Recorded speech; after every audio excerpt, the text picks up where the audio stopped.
다이어트 중에는 좀 많이 드시는 거죠?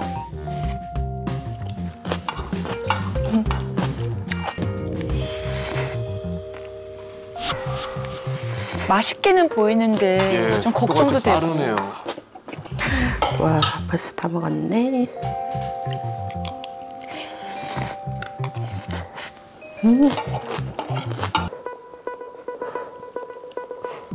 좀 전에 배불러서 후회하셨었는데 금방 또 그걸 또 드시고 또 드시고. 비빔밥에 라면에 지금 계속 군것질을.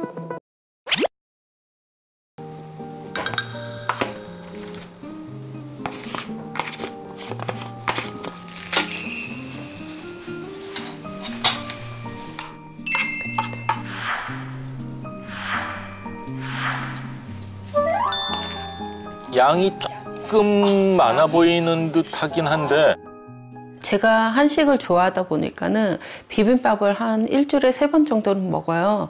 저는 먹는 거에 좀 진심이다 보니까 풍부하게 많게 이렇게 좀 잘 먹는 편이라 밥도 좀 많이 넣고 야채도 듬뿍 넣어가지고 비벼가지고 양껏 먹어요.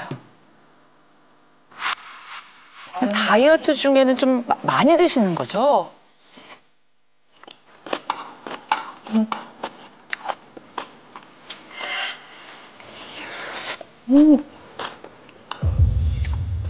근데 빨리 드시네요. 그러네요.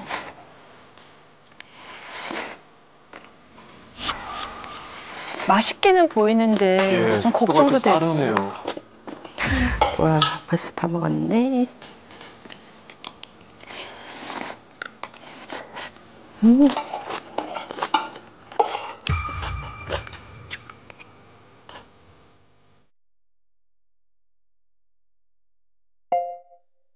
먹을 때는 행복한데 먹고 나서 자책하게 맞아요. 되고 뭔가 자꾸 우울해지고. 예.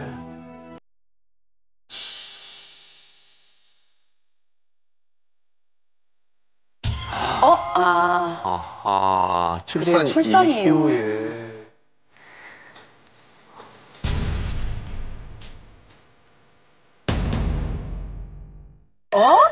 83이요? 저 정도는 안 돼 보이시는데?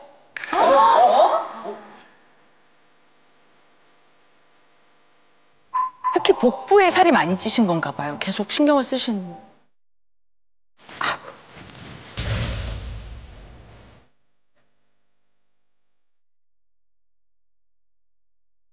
살이 찌다 보니까 콜레스테롤이랑 중성지방 수치도 높아지고 당뇨 혈당 수치도 경계선이라 이제 의사 선생님이 살을 빼라고 하시더라고요. 그런데 이게 살 빼기가 너무 힘들고.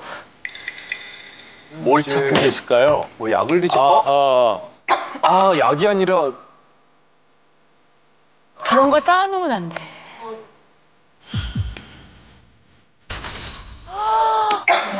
쌓아놓고 드셔. 스트레스 받으면은 맵고 짠 거를 먹고 싶더라고요. 그래서 이제 라면 좀 자주 먹는 것 같아요. 좀 전에 배불러서 후회하셨었는데 금방 또 그걸 또 드시고 또 드시고.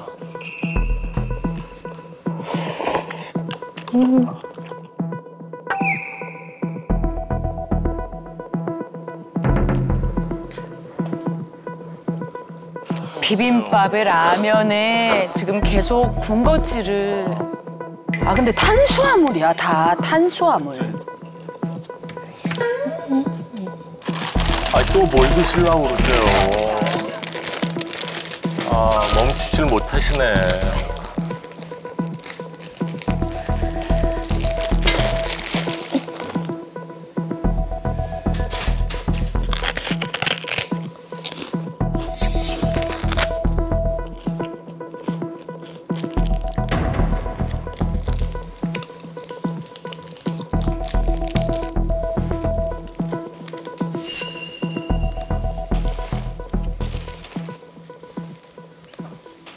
시간이 지나면 허기가 지면서 배가 고프니까 짜증이 나더라고요. 그러다 보니까 이게 계속 이것저것 많이 먹게 되고 많이 먹다 보니까 이게 통제를 해야 되는데 습관이 돼서 그런지 계속 찾게 되더라고요. 이게 통제가 잘 안 되더라고요.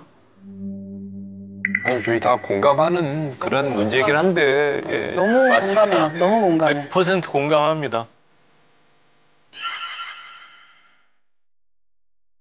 아, 식욕 다이어트 억제제를 보조제.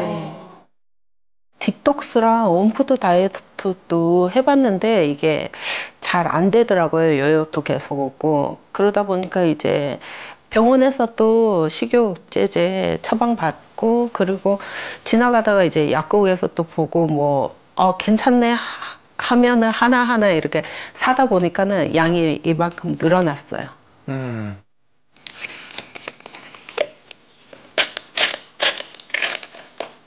다이어트 때문에 일부러 저 식욕 억제제 드시는 분이 꽤 계시는 꽤가 걸로 아니라 굉장히 많이. 거의 예. 다이어트 하고 이제 약을 끊다 보니까는 다시 이제 식욕이 늘어나가지고 빠지기는 하는데 요요가 더 크게 오다 보니까는 5kg 빠졌으면 요요가 뭐 7kg, 8kg 이게 계속 반복적으로 오다 보니까 저는 아직까지 계속 365일 다이어트인 것 같아요. 그래, 저게 문제예요. 예.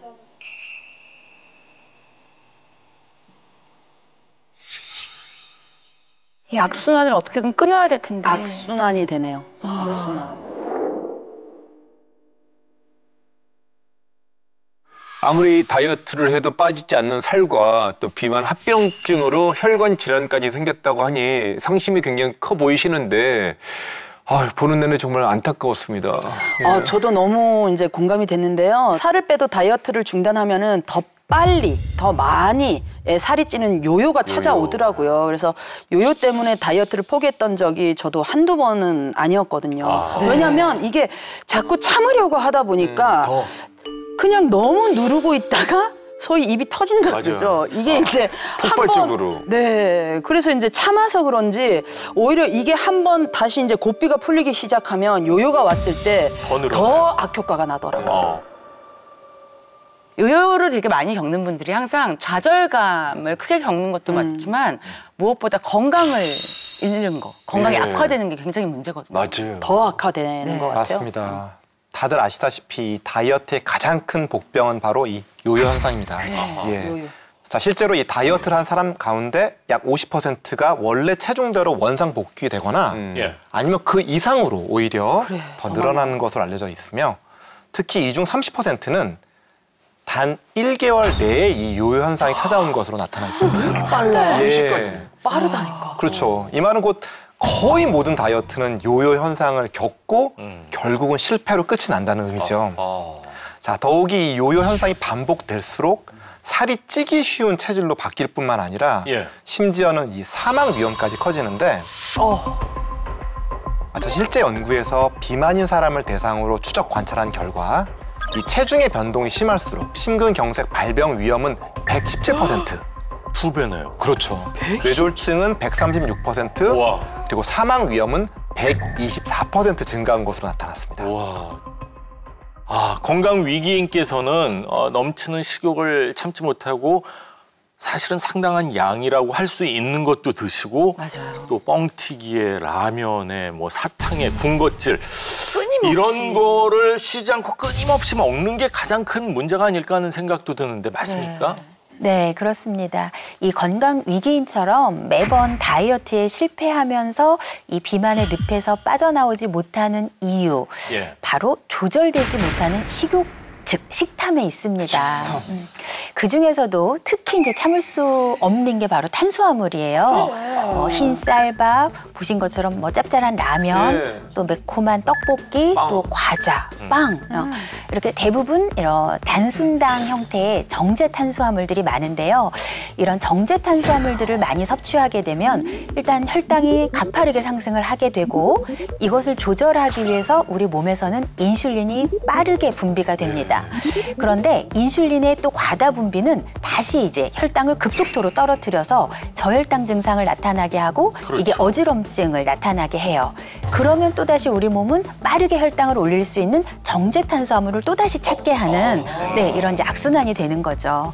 이런 과정이 반복이 되면 결국 탄수화물 중독으로 뇌 신경 전달 물질 분비에 이상을 일으키게 되고 또 식욕을 높여서 체중 증가와 요요의 직격탄이 될 수가 있습니다. 저 진짜 공감하는 게 나이 들수록 그게 땡겨요. 그 탄수화물. 그러니까 뭐 칼국수, 수제비, 뭐 떡볶이 이런 거. 그다음에 꼭 우리는 고기를 먹고 나서도 한국인은 뭔가 끝은 밥으로 마무리를 해야 되는 어떤 그런 느낌적인 느낌이 있잖아요. 그치. 예, 그래서 저도 약간 중독은 좀 있는 것 같긴 하더라고요. 탄수화물 중독. 네. 저희들이 매일 먹을 수밖에 없는 탄수화물이 식욕을 높이는 주범이라고 하니까 굉장히 억울할 수밖에 없는데 저 입장에서는 그 심지어는 이제 건강 위기인께서는 극약 처방으로 식욕 억제제를 처방받아서 지금 복용하고 계시잖아요.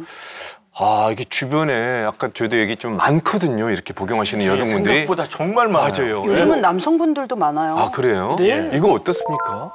잘못된 식욕 억제제 복용 같은 경우에는 알려진 바는 좀 덜하지만 불면증, 우울증, 그리고 심장 두근거림, 불안 증상 이런 것들이 생각보다 많거든요.